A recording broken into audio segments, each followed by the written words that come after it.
I don't ever remember my dad being normal. He was always a little strange. The man was secretive and closed off, and all his attempts at acting like a father rose the hairs on the back of my neck. It seemed forced. I don't think I ever got used to it. There was no need, because he didn't keep it up for long. By the time I was 5, I didn't have a dad.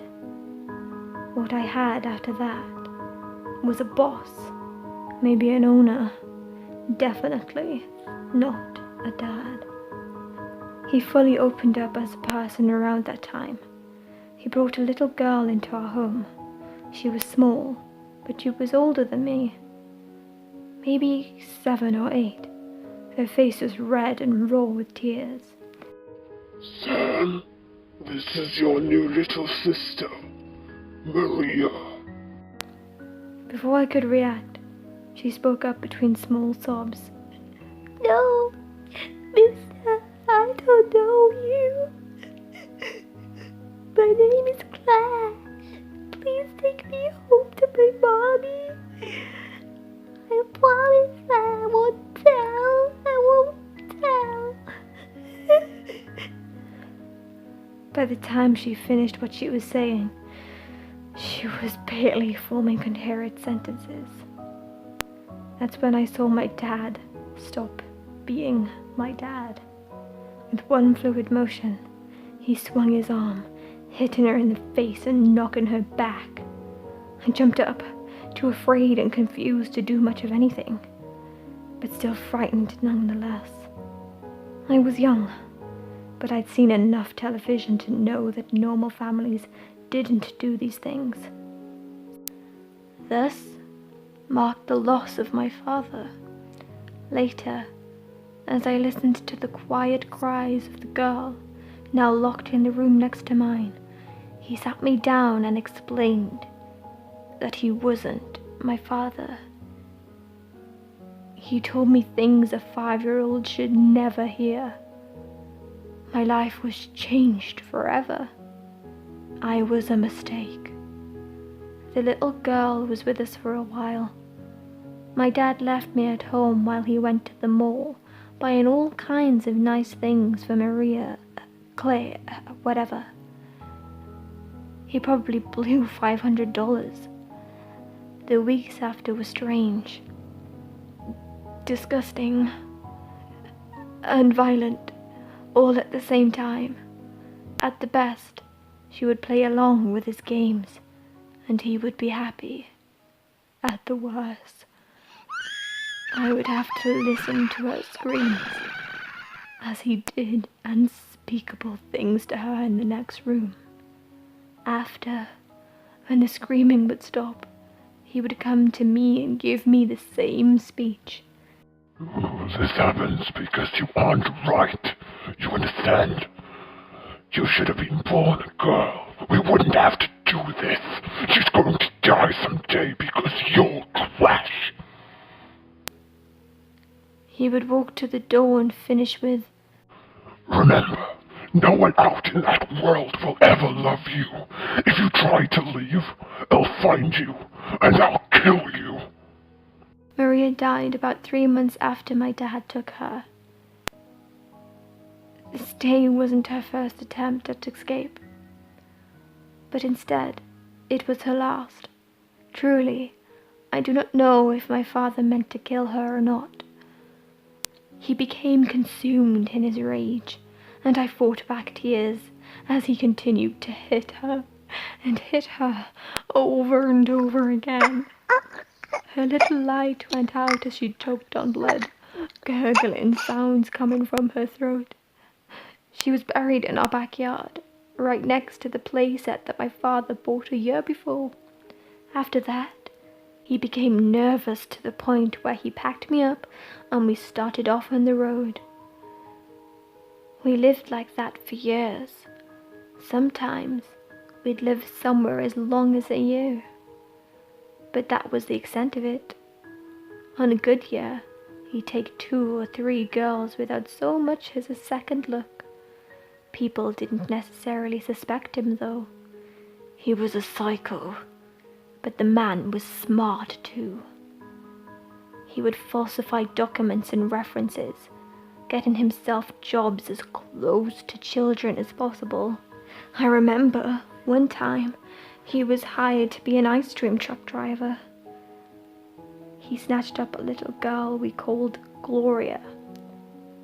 He snatched her up right in front of her house. He somehow managed to finish his route too. She only lasted 2 months. I was 13 when he started taking me on his pickups. I hated it. And I'd even choke back tears when the little girls would sit on the floor of the back seat, crying and begging to be taken home to their mommies and daddies. He would ignore them and ignore me. He would go on and on about what a great dad he was going to be to them. In short, it was sickening. Hannah was the last, and she was quite different. Rather than having to snatch her up, she surprisingly went quite willingly. She was a bit older than most of the little girls he picked up. She wore a school uniform. Her hair was long and dark. Crawling into the back seat, this strange little girl buckled herself in. She was extremely calm, and to the unknowing eye, it looked as if she belonged there. A little girl being picked up from school by her father and older brother. I looked back at her from the passenger seat, feeling extremely puzzled. She beamed a smile back that was so sweet. It was almost sickly. For some reason, my dad saw nothing wrong with this and was overjoyed with his new catch. I watched her from the corner of my eye as he gave his normal routine speech. Most little girls cried. This little girl smiled and nodded knowingly. We got back home, and it wasn't long before things started in as usual. He had her dress in one of those horribly tacky baby doll dresses and drink tea with him at a small table in her room. She played along, with a look in her eye that was far older than what she said her age was, which she said was 11. He corrected her. No, Sugar Pea, you're 7. She nodded. After I sat in a chair on the far side of the room next to the door, I was made to sit in case I needed to do any type of chore for him. She started to speak more fluently than an 11-year-old girl should be able to. Let me ask you something. Why do you do this? Her voice, though knowledgeable, was incredibly sweet. What do you mean? I mean, why do you snatch up the girls as if you own them? Do you feel entitled to that?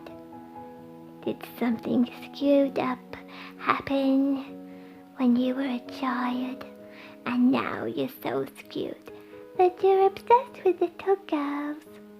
She said all of this in a sing-song type of voice, but her eyes were cold and piercing. He was startled more than anything, but that didn't stop him from swinging. His fist landed on her cheek hard, and her head flew into the wall. She stood, as if this didn't faze her at all. I was frozen, entirely, as he stood up, readying himself for the next strike he would almost surely give. She spoke again. Ah, yes. Take your anger out on me. because little girls beat you up all your life for being an awkward, disgusting loser.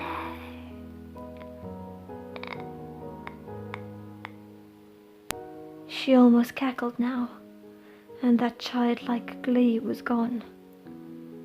What replaced it was frightening. She knew exactly what she was talking about. My father was frozen entirely this time, so taken back by the reality of the words she said. She coolly and casually walked towards the bedroom door. However, instead of opening to leave, she just opened and looked me in the eye. I'm giving you one chance to leave. I still see good in you. He hasn't broken you yet. She put out her hand, and I'll never know why I opted to grab it. I was horrified, and the thought that nobody in the world would love me nailed me down for the 8 or so years before. Still, something so powerful just pulsated from this little girl's body. I got out of the door before collapsing in the wood-floored hallway, where I sat motionless for hours, listening to my father's intense wails of pain. I don't know how long it took before the screams died altogether. It might have been 8 hours. It could have been only 1. I still don't know. I opened the door to find the room empty, besides a corpse so bloody and broken that it would have been unrecognizable had it not been for the broken, blood-stained glasses that sat nearby. His glasses. There was no sign of the girl. I still don't know how she got out of the room. The only exit was the one I came out of, and I never saw her leave. The police showed up only half an hour later. Despite there being a little distance between our neighbors' houses and ours, his screams were loud enough to be heard all over town. In the police station, I felt raw. No one had talked to me other than to ask me what happened. Their voices felt extremely foreign. I was homeschooled, so the only person I ever really had contact with was my dad. One detective finally sat down and just talked to me. Asked me the normal kind of things you'd ask a boy going on 14. I didn't have answers to most of the questions though. Still, she was so sweet and warm. And after hours of normal talk, finally, I opened up and told her everything. In all, they were able to close 24 cold cases all over the East Coast. I was able to point police in the direction of almost all the bodies that were never found. After that, I went to a special schooling program for kids like myself. Went through several foster families and have grown up to be mostly normal. Still, I have no idea who that little girl was or what happened to her. I never even knew her real name. I do know one thing though. She's still out there. I don't know what she was or how she knew what she did. But as I look at my 2 daughters today, I silently thank her